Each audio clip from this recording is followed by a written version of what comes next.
Listen, children, to a story that was written long ago about a kingdom on a mountain and the valley far below. On the mountain was a treasure hidden deep beneath the stone, and the valley people swore they had it for their very own.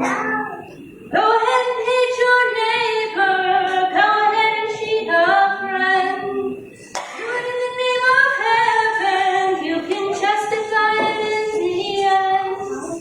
There won't be any trumpets blowing come the judgment day, and the bloody morning after. One tin soldier rides away. So the people of the valley sent a message up the hill, asking for the buried treasure, tons of gold for which they killed.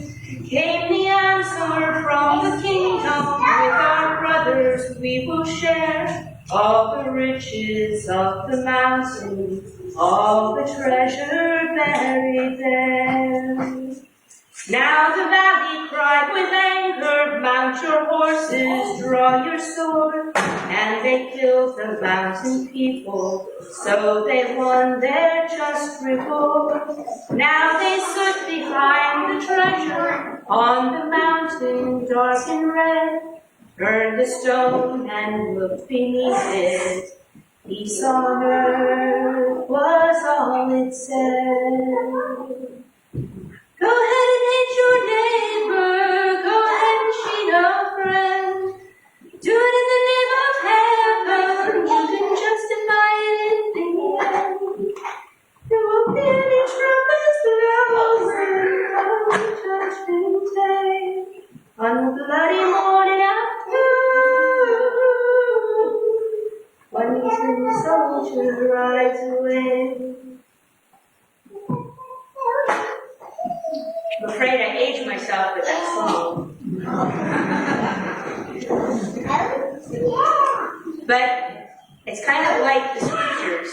God uses what you know. And that was a song that came to me last night as I was preparing for today. This is Veterans Weekend. And our veterans...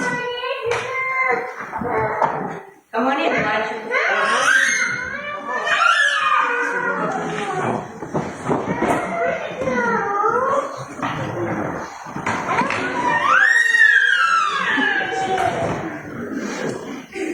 Our veterans give themselves to the protection of our country, and they do that in a number of ways, around the world and here in the United States. And what they go forward to protect our liberties, our rights, our freedoms, they go into conflict. That's what they face. They face conflict. And our government does, it is my prayer that our government does the best they can do through speaking and talking to each other, so ultimately we don't have to go into conflict. The conflict is something that is a part of our world. It's a part of our country's history. It's a part of what we currently participate in on a worldly basis, day by day, but also in our own lives on a daily basis. If we didn't have conflict, we would probably be able to say that we actually had heaven on earth. But we do have conflict. We have it on a national basis, we have it on a regional basis, we have it on a local basis, we have it within our church, and we also have it within ourselves. Matthew, in his community, for the people that he was writing to, also had conflict.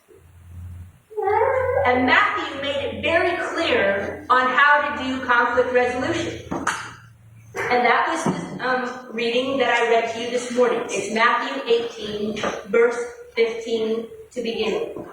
And he said, if you have a problem, he said the first thing you need to go is you need to talk to that person. One-on-one. understand you're upset with me, or I'm disappointed that this has happened. And if you're able to communicate with that person, and you're able to have a conversation with that person, then Matthew says you have won over your brother or your sister.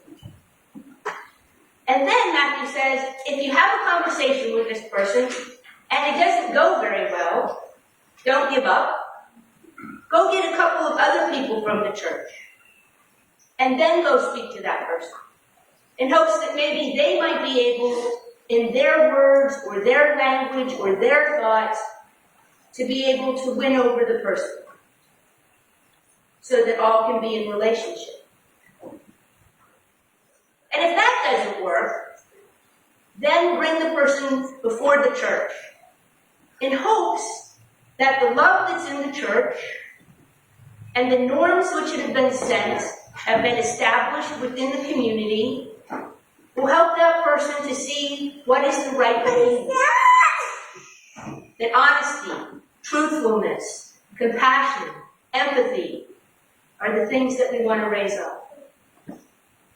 And then Matthew says, if you can't do that, treat him like a tax collector or, what's the other one? When a prostitute, I would have remembered that.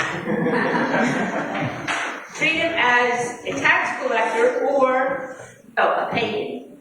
Pagan. Well, what does that mean? A tax collector or a pagan? Does that mean you just throw them out and you don't pay any attention to them at all?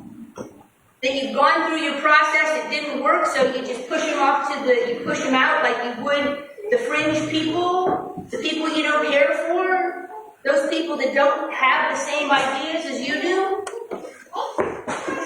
No. Because if you read the whole book, what the book says is that those are the people that Jesus came with. The tax collectors, sinners. The people who needed to hear the good news. So some way or another, the expectation is that you would continue to be in relationship with those people. It also says in Matthew, you have heard that it is said, love your friends, hate your enemies. That's often what we hear before we go into war. Love your friends, hate your enemies.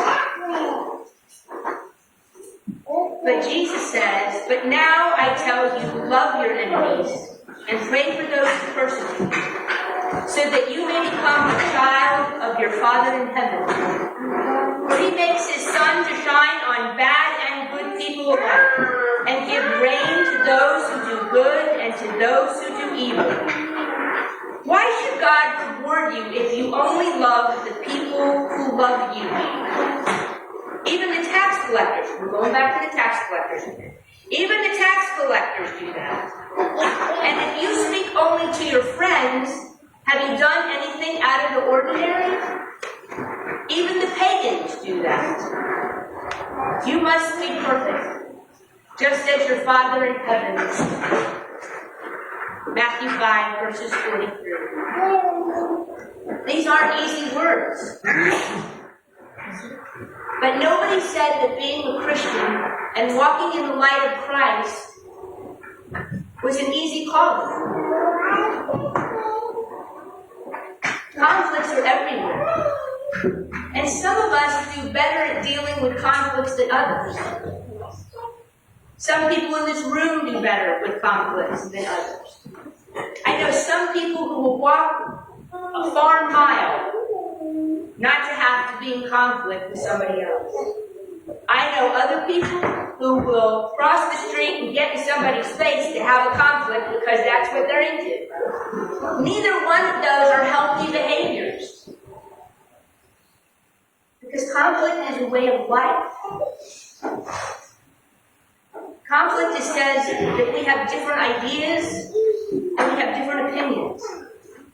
But just because we have different ideas and different opinions doesn't mean that we can't all be together. It's one of the things that the Episcopal Church and the Lutheran Church have been founded on, is a breadth of ideas. We don't want to all think the same way. We don't all want to live the same way. But we all choose to walk the path that Christ has called us to use those gifts, to use what we have been given to work with others so that we can create a kingdom of heaven more here on earth. One of the reasons that I am proud to say that I'm an Episcopalian is because we expect people to have a diversity of ideas. And we're better for that diversity. Because in the Episcopal and Lutheran Church, Luther expected us to think.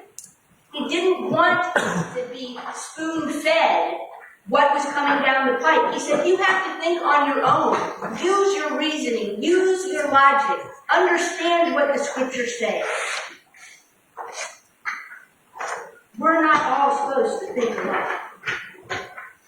And there's a gift for it.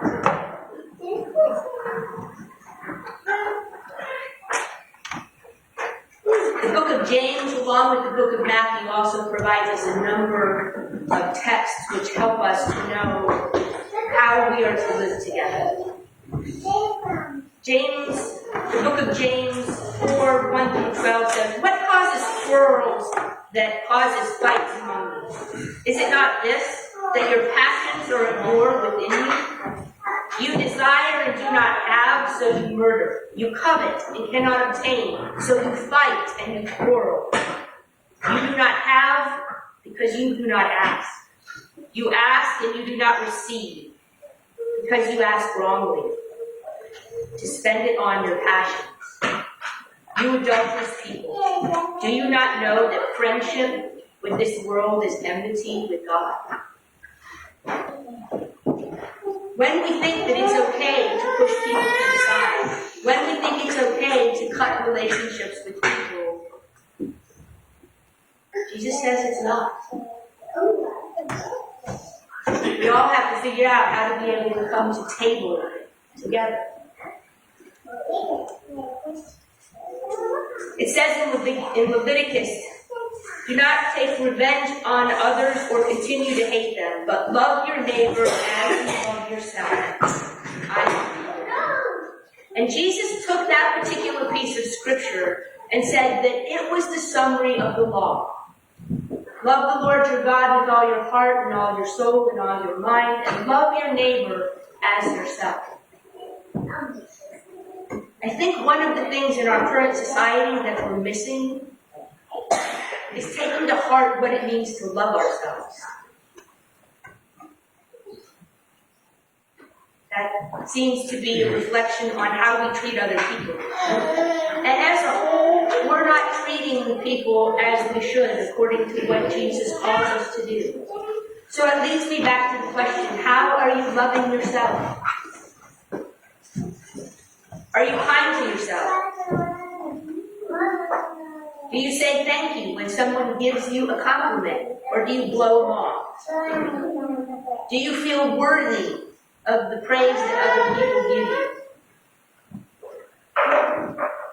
you? Do you ever cut yourself a break? Acknowledging our humanity and our humanness. We all make mistakes. Everybody. Every single person. There isn't anyone here who doesn't make mistakes. There isn't anyone here that Jesus died for who is willing to stand up and say, you made a mistake. Change it. Make it right. Move forward. How we love ourselves is really important.